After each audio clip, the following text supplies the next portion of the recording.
So how's the rookie Carter Bryant doing so far this season?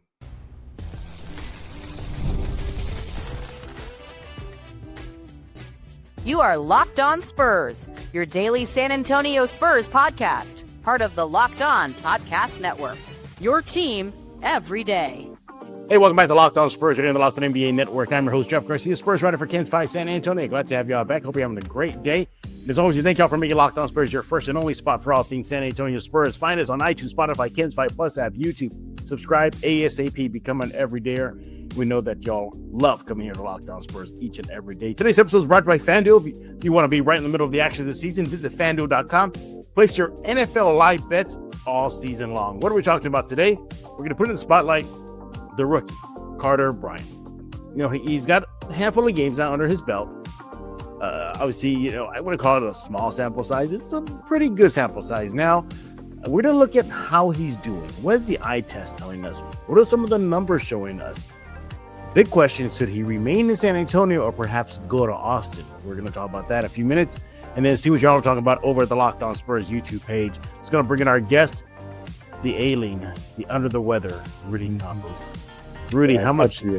Jeff Garcia illness. Man, this virus can't even leap over the internet now. You can go in those little wires and get you. I feel your pain, buddy. I feel your pain. I just got over my cold a few weeks ago. Actually, a week and a half ago. So, man, well, rest up. Hang in there. I know you'll get out of it soon. You're a strong dude. You'll be all right. Okay. Yeah, I got to get through it quick because we got some pretty big things happening that I can't be sick for. So yeah, we don't want that. Yeah, be sure to follow him on X, everybody, at Box Score Studio. See it on your screen if you're watching on YouTube. More on that in just a few minutes. As you could tell, like I said, Rudy's under the weather, so let's try to get him out here pretty quick. Rudy's going to dive into this too. Let's put in the spotlight rookie Carter Bryant. Heading into this season, there was somewhat of some, I want to say high expectations, but some interested expectation. Well, could he be the 3-and-D guy the Spurs need? Was he a draft day steal? Will he make an impact in the San Antonio roster versus the Austin roster? More on that later. But, before we get into some numbers and dig deeper into how, statistically he's doing, what are you seeing out of him? What do you like when you see him on that court? The biggest thing I like is that he's a menace. He was brought in from Arizona. And a lot of people picked him as that 3-and-D guy. I had him kind of as that 3-and-D guy, but more on the defensive side than anything else right now. Wasn't a very good three-point shooter. Luckily, in the first 3 games in December, he's shooting about 50% from the field when it comes to three-point percentage. So he is shooting the ball relatively well, but it's the defensive side of the things. He's not getting a bunch of steals. He's only getting, I think he has 1 block in December. Yeah. But it's the chaos that he brings. He's got a long body. I think he's 6'8", and the frame that he brings is just making it difficult for the offensive players on the opposing team to get to the basket, to get off a good jump shot. I like his quickness. I like his foot movement. It's really, really going to be it's going to be awesome to see his growth with San Antonio. Now he's starting to get more minutes. He didn't get a whole lot of minutes, but now these last 4 games, he's averaging right around like 12, 13 minutes a game, which is good for him. Personally, that's the biggest thing that I see and that I like is that he's getting into his own. And the one thing too, I was at the Memphis game. He became a little more vocal too during that game, as well as Orlando and Minnesota. You're starting to see him be a little more vocal with the guys, taking on not a leadership role, but knowing, hey, you got to get into the defensive position. You got to be here. You got to be there. Like what I'm seeing out of Carter Bryant so far. Yeah, likewise. I like what I'm seeing out of him too. What impresses me is at 19, 20 years old now, how long he is. And look, I've had an opportunity to talk to him in person. He's actually had a spotlight here. He came up, when come on Locked On Spurs. We did an interview with him for Locked On Spurs. And mind you, at that time he was a teenager, right? Still young. Yeah. Guy was a beast. I mean, I work out. And then there's Carter Bryant. I was like, oh my God, this guy is like in shape. I mean, he shook my hand and I felt that power. So he came in with an NBA ready body. This guy is strong. And I like that. And he's only going to get stronger as he develops just in the gym, just naturally, just growing up. So I like his upside regarding his physicality. It's going to be great for the Spurs. The other thing I like about it too, you hit it on the head, just how much of a pest he is defensively. Let's not forget, Mitch Johnson gave him an assignment to defend Joker. Nikola Jokic in Denver in that big Spurs win, and he was part of that crew that had time to defend Joker. That says a lot. That's a lot. Now, look, I get it. There's bodies on the floor right now. Wemby hasn't played. Cornette's been kind of in and out. Stephon Castle's been out. So they need bodies out there. But I like taking advantage of the minutes as far showing the hustle, the stuff that doesn't show up on the stat sheet a lot. You mentioned the them being vocal. That's not going to show up on the stat sheet. Yeah. Just being a pest, causing disruption, on defense, whether it's bothering an opponent offensive player or whatnot. All in all, I like what I'm seeing out of him. Are there some issues? Still, yes, he's still a rookie, still learning the game. But what I like, Rudy, is that he's taking advantage of the minutes that he's getting right now. You're right. We'll more of that later. He's seen an uptick in minutes right now because now's the time to show it. The Spurs, the injury bug hit them. And I think he's showing out. Do you think he's showing exactly what he can do? Or you think there's more that he can show us with more time this season? It's kind of funny because Carter Bryant came into the league not known as a scorer through Arizona, and he didn't put up a whole lot of points. I think right now we're kind of just scratching the surface with Carter Bryant. I'd like to see him more aggressive on the offensive side. I think he's only maybe averaging about 2.5 shots a game. Yeah. So I'd like to see him be a little more aggressive. Now, that's kind of hard because you've got guys like Devin Vassell, Garrett Fox, Dylan Harper, a lot of guys that can score the basketball for San Antonio, Keldon Johnson as well. So they're not expecting him or needing him to score or take some extra shots.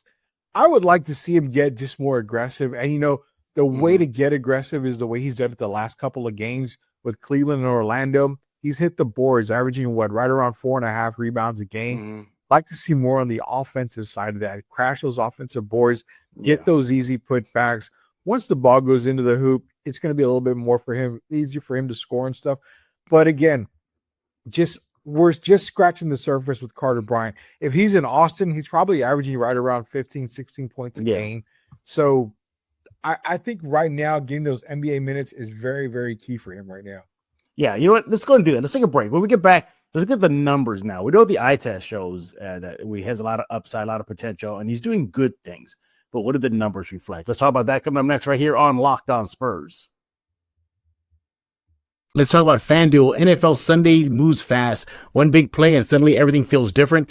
And that's what makes live betting with FanDuel so exciting. You're not just watching the game, you're reacting to it in real time. With FanDuel, you can place bets as the action unfolds, every drive, every momentum swing, every highlight moment. Live betting is the best way when the game starts to shift. A receiver gets hot, defense tightens, and momentum flips after a turnover. FanDuel lets you jump into the moment. Live spreads, money lines adjust instantly. Player props update as guys heat up. You can bet the next touchdown scorer, drive results, totals, and more. It keeps you locked into every snap, every drive, every possibility. So if you want to be in the middle of the action this season, visit FanDuel.com and place your NFL live bets all season long. FanDuel, the game moves fast, and so can you. As the new leader of the Decepticons, I command you to subscribe to Locked On Spurs with Jeff Garcia. We're back with the alien under the weather, down for the count. Rudy Campos. Down but not out, though, because look at him. He's rolling up his sleeves. He's right here on Locked On Spurs Talk, all things silver and black. And this time, Carter Bryant. It's funny. A little behind the scenes thing. Every time Carter Bryant does something really, really well, I get a text from Rudy. He's like, "See, I told you. See, I told you. See, I told you." You're a big fan of Carter, aren't you? I really am. Carter Bryant, just prototypical Spurs player, blue collar guy, does all the little things right. He's never gonna get recognition the way he deserves it, and that reminds me a lot of guys like Patty Mills is one that comes off my head. Hidden key shots, doing all the little things, but we'll never get that super duper recognition that's similar to what we're going to get with Carter Bryant. We can name a whole lot of former Spurs that, did a lot for San Antonio and the team, but you're just never going to see them get Lonnie Walker. I mean, Lonnie Walker's a guy that would put games together and have good games for San Antonio, but he was just never on that pedestal or anything. Yeah. Carter Bryant, Sam. I love the kid's game. I'm excited to see him grow. Is this pushing it too much? Do you think his ceiling is Shane Battier? That that is too a much? very, you know what? I'm gonna agree with you. I like that comparison. Shane Battier would be really good. Yeah. Very good 3-point shooter. Very, very good defensive player. Yeah. Could put the ball on the floor, get to the Yeah. basket if need be. I like the Shane Battier comparison. Don't like that he's from Duke, but I love the Shane Battier comparison. All right. Well, let's look at some numbers. Right. So we look at what he's doing, and just a quick heads up, everybody. These are the numbers ahead of yesterday's Pelicans game. So keep that in mind moving forward. All right. You look at the last actually 4 games. You're seeing an uptick in minutes. 15 minutes versus Minnesota, 11 minutes versus Memphis, 13 versus Orlando. It went down a bit to 9 minutes. Although in Cleveland, when the loss, I would have loved to see him just play out the rest of that game, but Mitch pulled him out with just 9 minutes. But we go beyond that. I mean, he's chipping in. He's doing a little bit of everything. He had 5 rebounds at Orlando. He had 4 defensive rebounds again at Orlando. You look at even the 3-point makes. He had a string. He had a stretch of 3 out of 4 games where he hit at least a 1 3 or more. He had 2 in the win versus Memphis at home. He had 2 for 3. So he's doing a little bit of everything. But I want to highlight this though. You look at the game at Cleveland, at Orlando, versus Memphis, and then at Minnesota. In those minutes, he had double-figure minutes. For three out of those 4 games, 0 turnovers, not one single turnover. I like that. What do you like statistically from him? I'm glad you brought up the turnover point because he's a guy that even though it's limited minutes, he doesn't really turn the ball over. I mean, he's a very good person with the ball in his hand. Doesn't make very many mistakes. What I also like is that in that Memphis game, 2 for 3 from beyond the arc. Oh, good point. Yeah. I love the fact that he's not hesitating to shoot that ball when he has the opportunity, when he's open. That's the only way to get your jump shot to be more consistent is shoot or shoot. And I love that he's taking advantage of those open looks at 3-point. And I'm glad his teammates are finding him. They're not shying away from him. They are getting him the ball. The one thing I really want to circle on when it comes to a lot of this is that it's not a positive, but it could be. When I talked earlier about aggressiveness, the guy has not shot a free throw all year, maybe one or a couple free throws all year. That's something I need to see change from Carter Bryant. That goes back to the aggressiveness.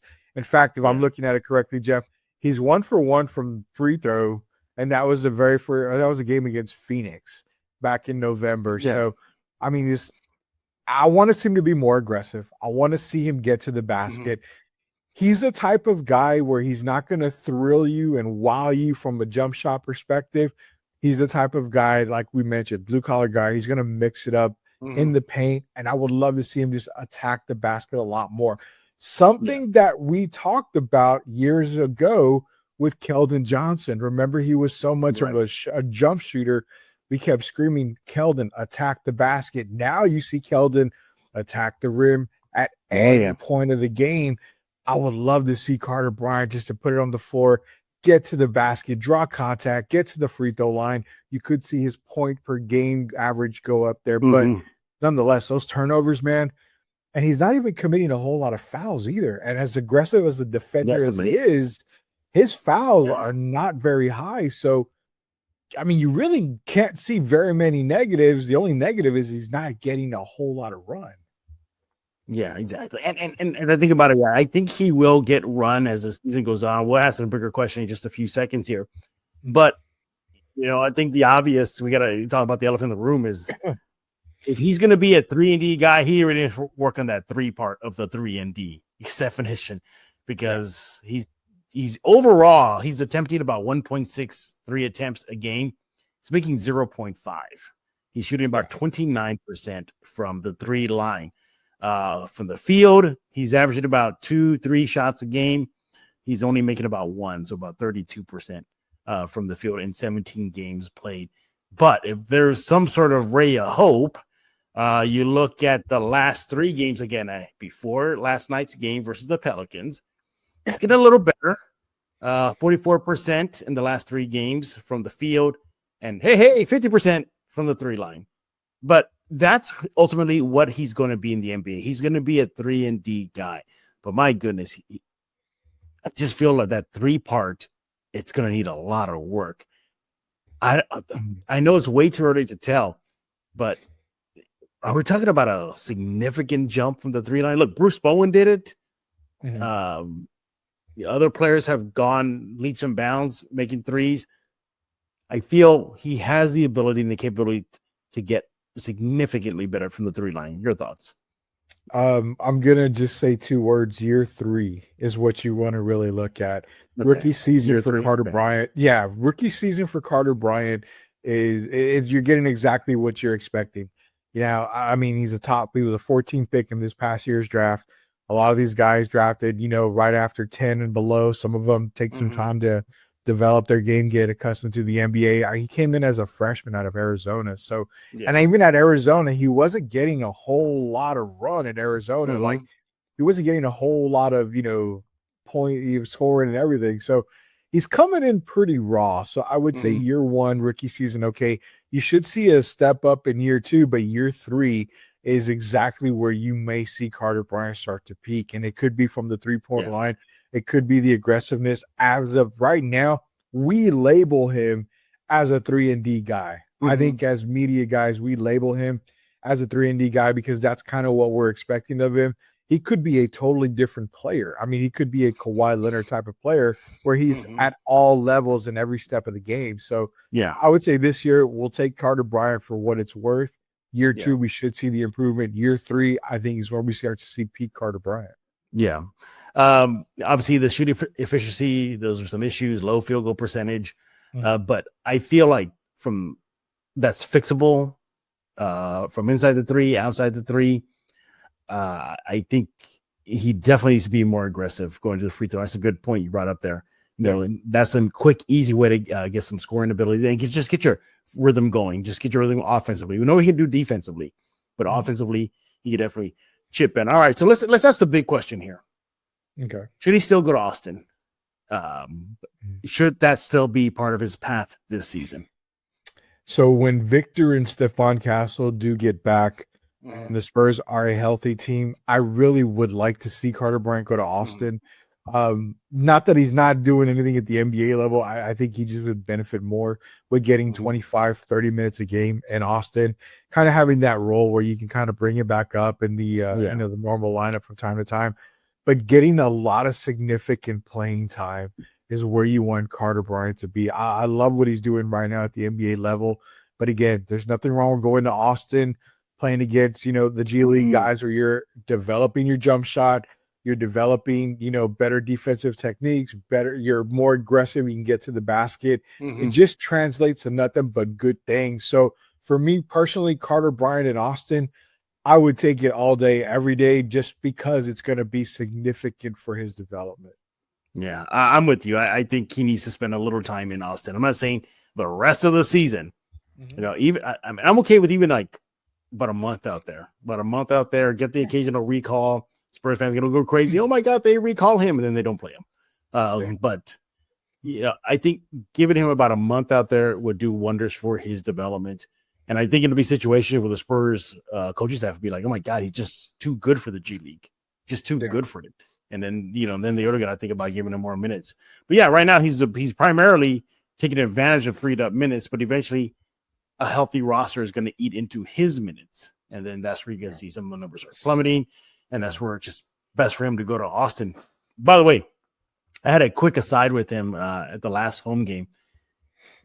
Yeah, I'm pretty sure you know this. The dude can leap. Oh my God, does he have hops? Yeah. He can get up. So he was out of the locker room. He was just, getting ready to leave, packing up stuff from the locker room. And he said, "Hey, Carter," I go, "You got some jumps, man." And he started laughing. He goes, "Yeah." He goes, "I got a little bit of juice." He goes, "I got a little bit of juice," and started laughing. I go, "I saw you do." I said, "I saw you do a jumper." And I was like, my God. And then I kind of led into it. I said, "You got to go to the NBA dunk contest, right?" I go, "You got to do it, right?" Yeah. And he kind of looked at me. He kind of shifted. He's like, he personally feels he's not ready for that yet. But the athleticism, that's what I was kind of really referring to. The athleticism that he has is just off the charts. You think he's the most athletic Spur right now on this roster? Ooh, that's a good question. I'm going through everybody now. He's definitely up there. Could he be the He's up there, most yeah. athletic? I don't know. I think Steph Castle might be a little bit more athletic than Carter Bryant right now. So I would say, he's probably maybe 2, maybe 3 on the athletic side. But I know you got to go to commercial real quick, but I want to ask you something on Carter Bryant, something very interesting that I talked about on Sports Answer this past Sunday.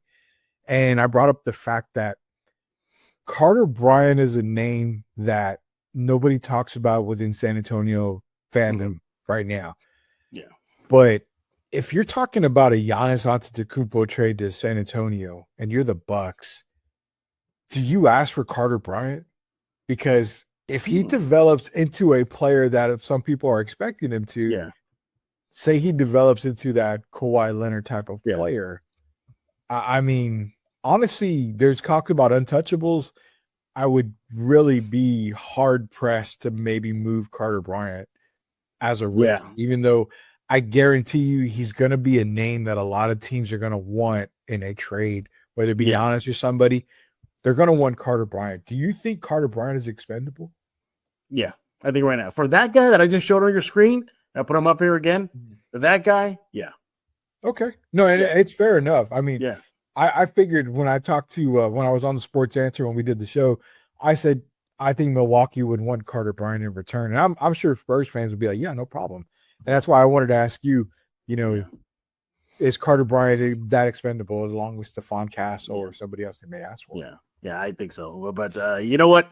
With that being said, we got to hear from you. What do y'all think about the rookie Carter Bryant so far to start his NBA career in San Antonio? Likes, dislikes? What does your eye test tell you? What are some stats that we probably missed that need to be highlighted about a Carter?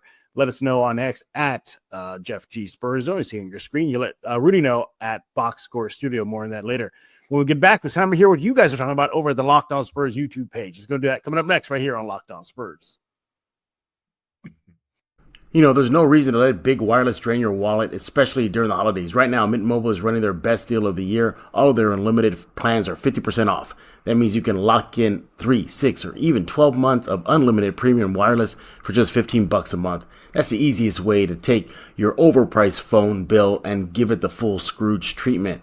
And what makes this even better is how simple Mint makes the switch. No contracts, no nonsense, just real savings and real quality service. Switching to Mint lets you keep your same coverage for a lower price. Setup only takes a few minutes. You can bring your own phone and number without any issues. The service is fast, super reliable, even on the go. It feels good knowing that you're not overpaying and you're just staying connected.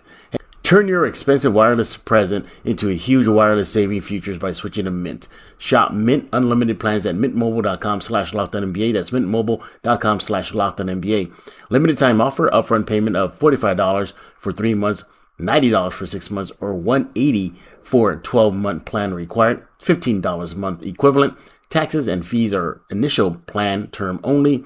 Less than 35 gigabytes may slow when network is busy. Capable device required. Available speed and coverage varies. See mintmobile.com.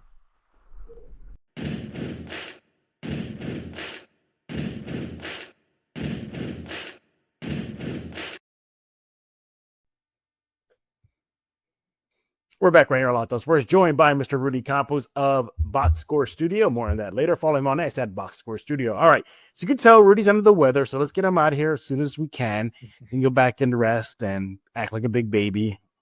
So crying for every little pain he has. I'm just kidding. I was the same way too, Rudy. I was the same way. We're talking about Giannis in that last segment. Let's bring it up again. So Spurs fans obviously are talking about Giannis, potentially the trade. And although personally, I don't see it happening. I don't think it'll happen, but we'll see what they're saying. All right. This is from Tyrant Frost IT6NG. He says, I don't need Giannis anymore. They can win, Spurs. They can win without him. If the trade about Giannis happens, it's done. Let's just say Spurs, become a championship contender if Giannis is in the Spurs lineup, but Giannis also has an injury history similar to AD.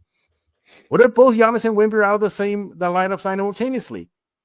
Will they play back-to-back in losses? No denying the trade for Giannis to the Spurs. If Wemby's healthy, the entire Spurs team knows they can compete with strong teams. All right. So he's kind of all over the place here, but I think he's leaning towards no. You don't make the deal. Where do you stand on this comment? Where do you stand on the vibe from some Spurs fans saying, no, Spurs, don't make that deal. Well, okay, this is like a 10-part question here.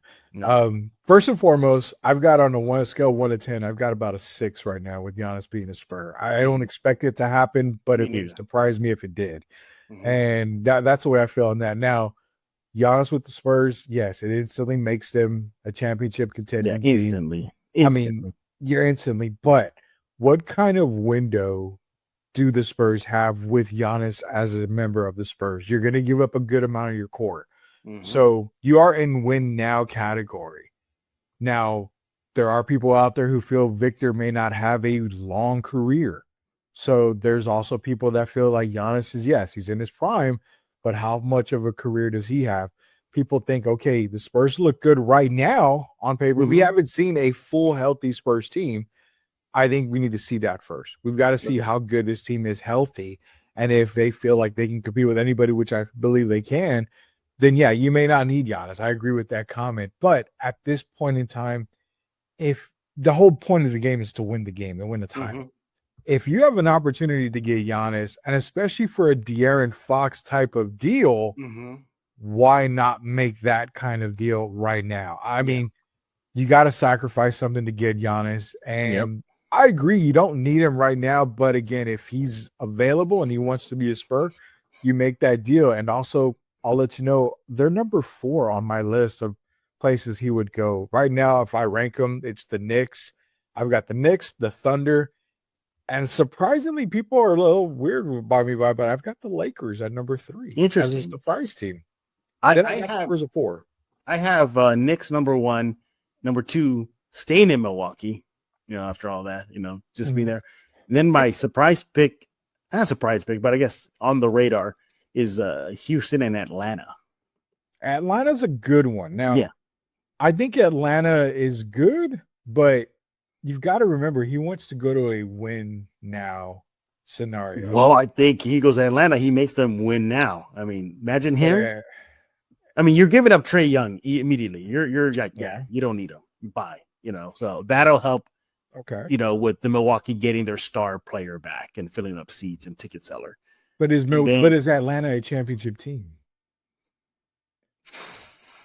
He's a championship team with the Knicks. Ricochet, the Great Barrier Thief, Jalen Johnson. I think Johnson's over there, right? Yeah. Yeah, I think they are. And they got their current draft pick right now that, oh no, the Spurs have it. My mistake. Nope, the Spurs have it. Yeah, the Spurs have it. My mistake. I don't think it makes him a contender right away. They're going to still have to add a couple of pieces. There's a reason why Giannis wants to go to New York. Yeah. If you're Houston, you're giving up Sengun, right? That he has. You almost have to. I mean, you're not going to give up Kevin Durant.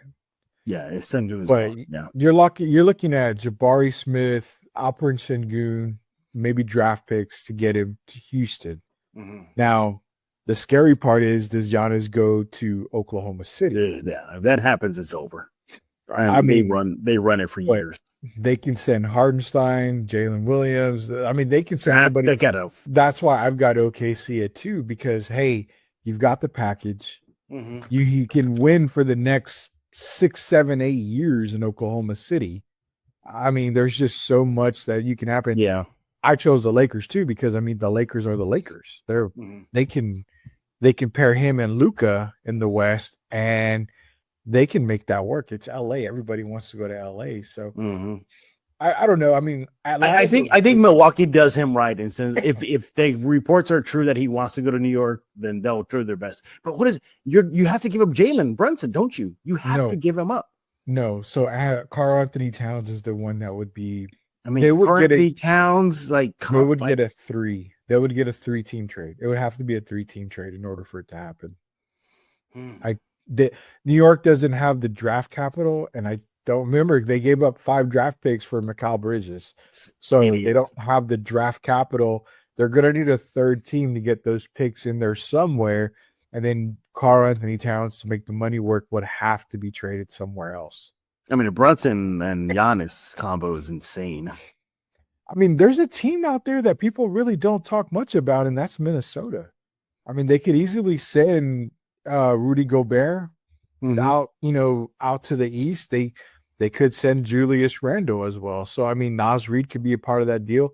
That's a team that's kind of under the radar that doesn't get a whole lot of looked at. But honestly, the Atlanta deal, I see that floating around more than anything outside of the Knicks. I understand it, but if Giannis wants to win, Atlanta's not the place to go right now. Yeah. They're not going to be good. They're not going to be contenders like Right. championship winning teams for a while. Here's what I've been advocating. You don't go for Giannis, but you still get the same measure of impact and instant, leap in the standings, leap in the title chase if you go after Lauri Markkanen or Trey Murphy III. Doesn't that lift the Spurs up too? Maybe you don't have to spend the bank on the Giannis. So Lauri Markkanen, I'm gonna probably upset a lot of Spurs fans, which is perfectly fine. Lauri Markkanen is a better fit and a better player in the Spurs system than Giannis Antetokounmpo. Oh, I agree. I know I'm with you. I think 100% better. Yeah, I mean 100%. Lauri Markkanen makes this team probably the second best team in the West over Denver easily. Does it put him over OKC? I think it puts him directly in rear view mirror. Yeah, I think it scares the beef out of him. It does. It really does. And I think the Spurs should throw whatever they can in reality to get Lauri Markkanen. I would rank Markkanen and then Giannis and then Trey Murphy would be one that I would look at. But Trey Murphy, I wouldn't throw the bank at him. No, I wouldn't throw them. But I think he'll still have that same similar, maybe not seismic impact, but he'll definitely push the Spurs really, really further up the pack than the other. Depends on who goes, because if they give up Devin Vassell for Trey Murphy, I'm not in for that. Devin's playing way too well. I think his stock has risen this season. Now, if you say Devin Vassell for Lauri Markkanen, then you got to do it. No brainer. You got to do it. You got to make that type of deal. But is Trey Murphy worth Devin Vassell right now? I mean, you're kind of getting the same player. So you're just kind of just trading name for name. Yeah. Quick other reaction, or just read him some other Locked On Spurs comments here. A lot of them just don't want Giannis. Here he is from. This is from E Rice 7192. Don't want him. We have great chemistry. Don't mess with it.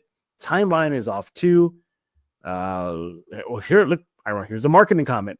I like Markkanen, who's a legit 7-footer and a perimeter threat. Fill a hole in the lineup. I think Giannis trade would decimate the team. Yeah, you're Milwaukee's gutting the team. No doubt.